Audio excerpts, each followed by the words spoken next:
Welcome, sir. How can I help you? Sir, I only came here to buy two things. Certainly, bread, egg. Do you need any bag for that? No.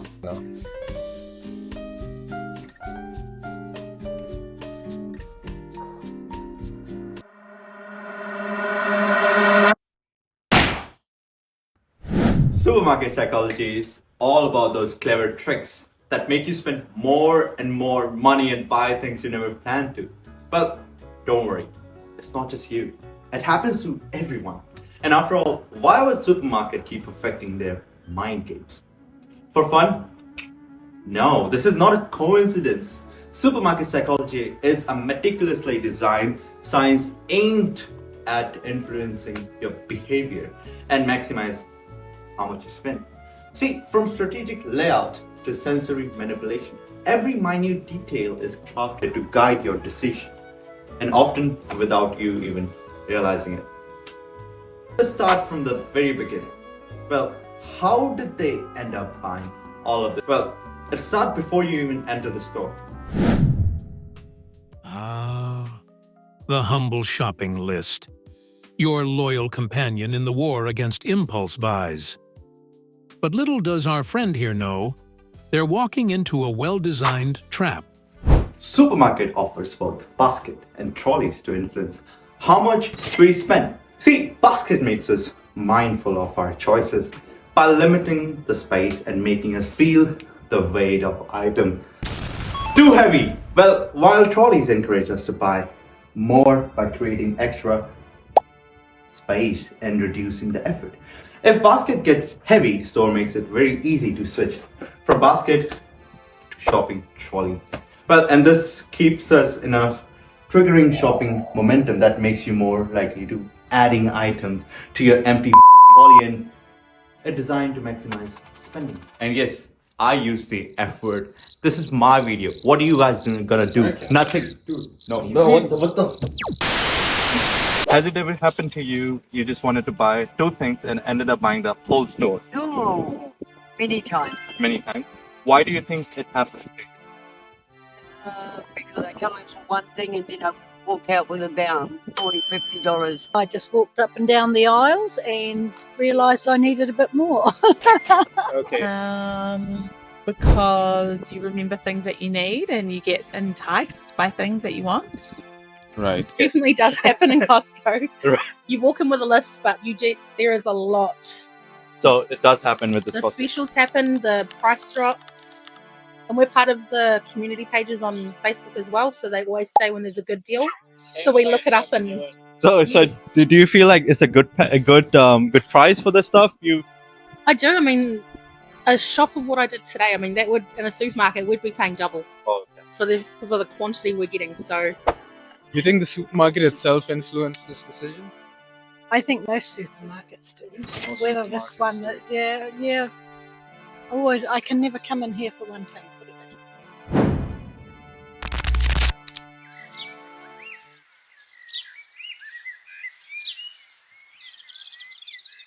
As soon as you step in, you're hit with a warm welcome. Fresh bread smells, vibrant fruits, and soothing music. This isn't just nice, it's strategic. Supermarkets create an atmosphere that makes you feel comfortable and generous. Suddenly, buying more doesn't seem like a bad idea. This isn't just about aesthetics, it's psychological priming. Studies show that happy shoppers spend more money. This tactic, called implicit priming, sets the stage for what's about to happen next. You know about that because you come in and you just want to buy certain things, and because if the shop is pretty full, it takes you a while to get to where you're going. Right. And while you're getting there, you're picking up other stuff off the shelf. Right. Okay, easy discount.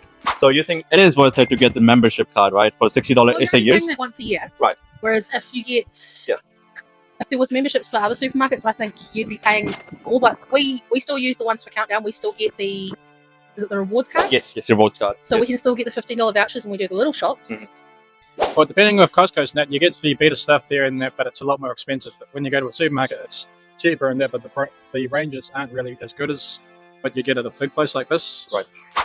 Okay, one more question. Has it ever happened to you? You go to supermarket, come back home, and then you regret it. Why did I buy that?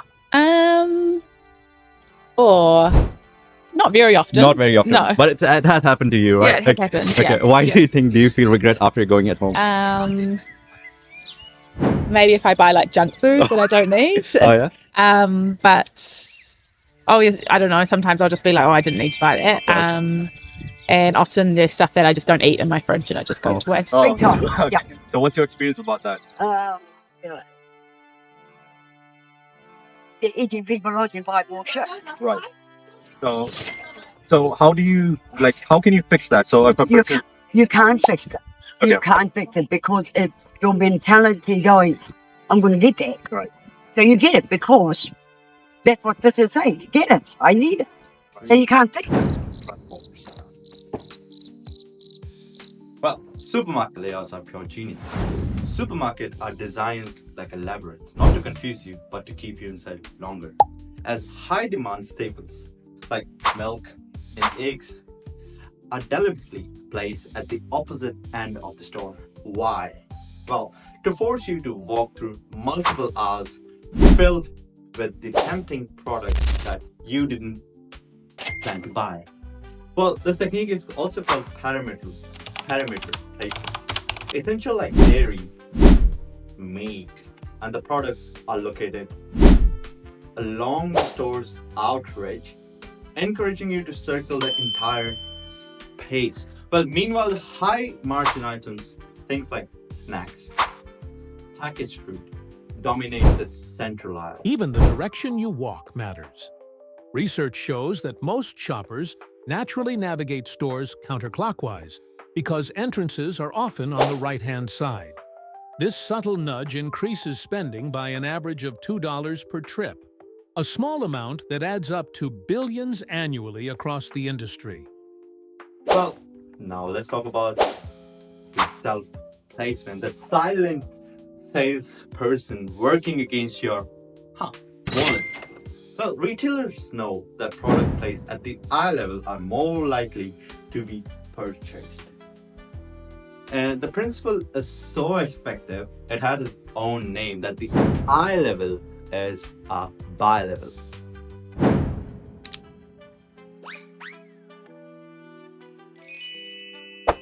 Well, high margin items or the brand that pays the premium space dominate the zone. Meanwhile, this generic and the less profitable products are tucked away to the lower shelf, where they are harder to spot. It doesn't just stop there. And for the kids, well, you know, their favorite cartoon cereal are conveniently placed at their eye level. Eye tracking studies reveal that shoppers scan shelves from left to right but rarely look up or down unless prompted by bright packaging or signage. Every inch of shelf space is optimized for maximum profit. But supermarkets don't just sell the product. Well, they also sell experience.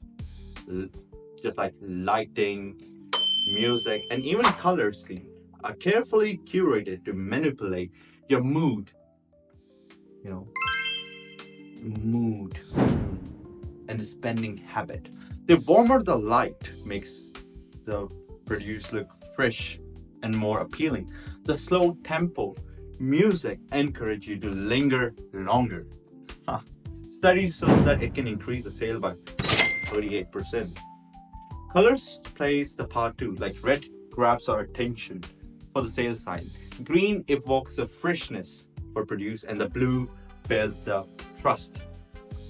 While the sensory manipulation isn't just random, it's backed by the decades of psychological research into how our brain respond to the environmental cues.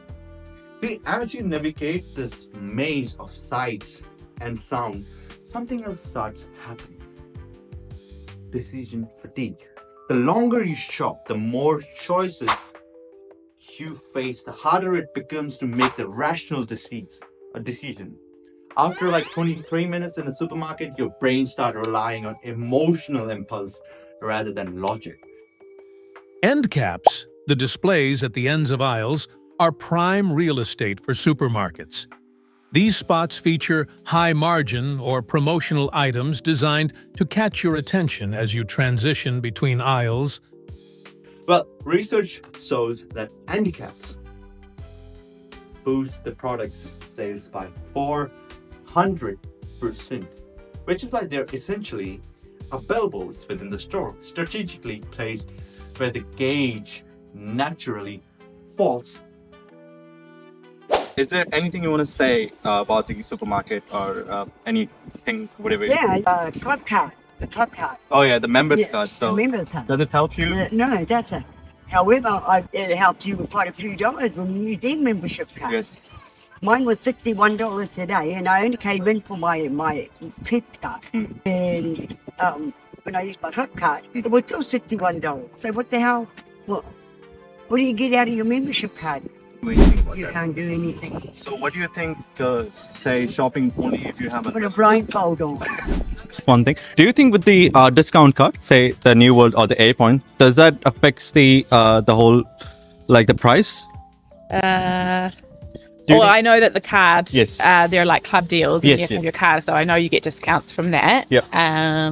But do you think does that affect the, let's say, if the do you think does it affect the whole total amount of the money like you're paying? Does it decrease it, or do you think it's just say the same?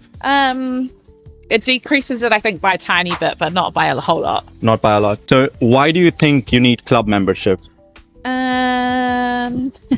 It's a good question. No, I don't know. I think you get air points. Yep. So So that helps a little bit. the question is, why do companies like New World, Woolworth, they want to give you a discount card, and they have two options, right? It's either it's the member one, either it's the non-members one. So anyone can be a member, right? So why did they give you option at the first place? I think it's to make you feel loyalty, so you come and shop at. And Do you normally go in with a list, or do you just like wing it? I normally go in with the list. With a list, Yes. okay. This time, was there This a list time, as because well? I only wanted one thing, I didn't have a list. List. You walked down with all this. Okay. And you have anything to say as well? Not really. I do the same. I live down in Gisborne, and I'm a bit like that too. For one thing, volleyball. Were there any deals that you saw today that made you think, oh crap, I should get this before they run out? Not really. Probably one.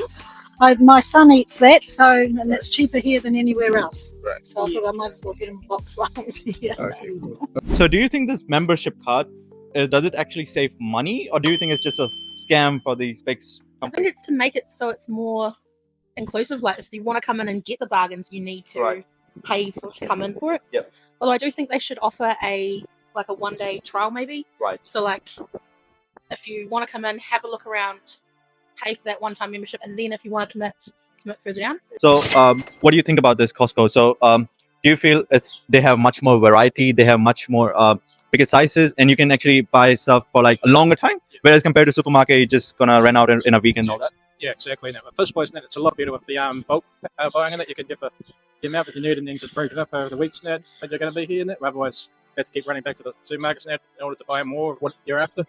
So what do you think about the membership? I know its membership is $60, and which is why we couldn't go inside, as we found it really expensive, and we don't have that kind of money. So what do you feel about the membership? Do you think it's okay? It's once a year. Okay, that's fine. It's all right. Well, I think it's a bit of a joke in that if you're coming in maybe once or twice a year and that, and to spend $60 just to get into the place, it's a joke. It should be maybe $20 or $30 in it for the year and that, and then because people can keep coming back. If we're going to spend $60 just to get into the place, and it's not going to be worth it. Yeah. And I mean, it's all right if you're a local and if you keep coming back and you've got the money to buy the stuff, but if you don't, then what's the point of going there? Do you think Costco is doing different than other supermarkets? I think what Costco's are doing is they're encouraging people to go in there and buy more of the products than they, and other places wouldn't have more, but they do have now, but they charge you a horrendous amount of money for it rather than spending whatever it is now for what you normally would get in a daily, not a daily shop, but a weekly shop. And then if you go in there, you fill up your grocery trolley, and then you take it home, and then you have to go back again because you run out of something. Right. But with Costco's now, if you come in there and that, you get maybe a box of stuff, and then you can just split it up over the weeks of what's used each day, you're saying, and then you go back there again once you run out, I guess. Every 2 or 3 months. Right. As compared to doing a weekly shop. You So do we're monthly. we do monthly. And how do you feel about that? Do you find it okay? It's quite all right. Well, do you live nearby? No, we're about 2.5 hours away. Oh shit. Yeah, So so you- we make the journey. Oh, so do you feel it's much more? Is it worth it for you? Well, in the small towns we live in, the price competing between New World, Countdown, Pack and Save, the prices are gouged so much for the little items that we need. So if we can come up here and get them in bulk for one price, that saves us. Do you want to say anything? I just think with the Costco's, I think it is a bit of a joke with the membership card if you're only coming once or twice in that. But if you want to go in there and get the big bargains, then get them in that. But just make sure you get it all on their day, and that you're coming back and getting them. Right. And that, but with the supermarkets, they cost being free in that, but you're having to buy more and more of that product in order to get the deals that you're going to get here. You know what I found at Woolworth is you have to spend at least $2,000 just to get $15 vouchers. Isn't that pretty funny? Like, I mean, Well, you can do the boosts now. yes, you can do Which both. some of them are pretty good. I mean, Right. I've gotten I think 3 vouchers in the last few months. Hey, so that's good. That's good. we did our Christmas shopping there because we couldn't. It was too crazy to come out here. Well, made it through the aisles and reached the checkout line. But the supermarket aren't done with you yet. Well, this is where they deploy one final tactic. Impulse shown, packed with small indulgence like the candy, gum, and those weird gadget kits. You didn't even know that it existed. Like, what the hell? All designed to grab the last few dollars while you wait. The more you spend time waiting at the checkout, the chances of you buying extra stuff increases significantly. And who doesn't want to grab Snickers? Well, at this point, decision fatigue has taken its toll. You're tired, come on, ready to leave, but still vulnerable of these last-minute temptations. Interestingly, these tactics aren't confined to physical stores. They've made their way into digital spaces too. Online grocery platforms use similar strategies like personalized recommendations, limited time offers, and scarcity messaging, only 3 left, to drive impulse purchases. While online shopping reduces some triggers like sensory manipulation or decision fatigue from wandering aisles, it introduces new challenges like reluctance to buy fresh produce without seeing it in person. Well, so the question is, how can we resist this psychological trap? And here are some tips and tricks and tips. Well, shop with the list and stick to it and match what catches your eye, no matter what catches your eye. Avoid shopping when hungry. Well, hunger amplifies impulse buying. Well, time your trips wisely. Shorter visit reduce the decision fatigue and start in unexpected areas. Break away from the natural pattern like circling counterclockwise, and always be mindful at the atmosphere. Recognize when the lighting or music is influencing your mood. Well, by staying aware of these tactics, you can take control over the shopping experience and, of course, your wallet. Well, supermarkets have spent like decades perfecting these strategies, and they work brilliantly. But now that you have their playbook from this video, you have the power to shop smarter. And remember that every cent wafting through an aisle of brightly colored sales sign is designed with one goal in mind: to make you spend more and more than you planned. Awareness is the best defense against these subtle manipulation. So next time you step into the store or even logged into the online platform, ask yourself this: are my choices truly my own, or am I being nudged towards someone else's bottom line? And remember, awareness is the best defense.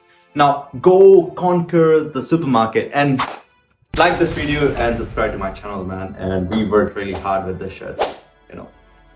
And yeah, so this was Navjot's channel for you with Eamon, my cameraman Anuj, and thanks to all of you guys all gonna come here. Say hi to the cameraman. Cameraman, come on. So this is Eamon, this is our Anuj, and this was our studio for today. And till next time, see ya. Bye bye. Bye. It was nice.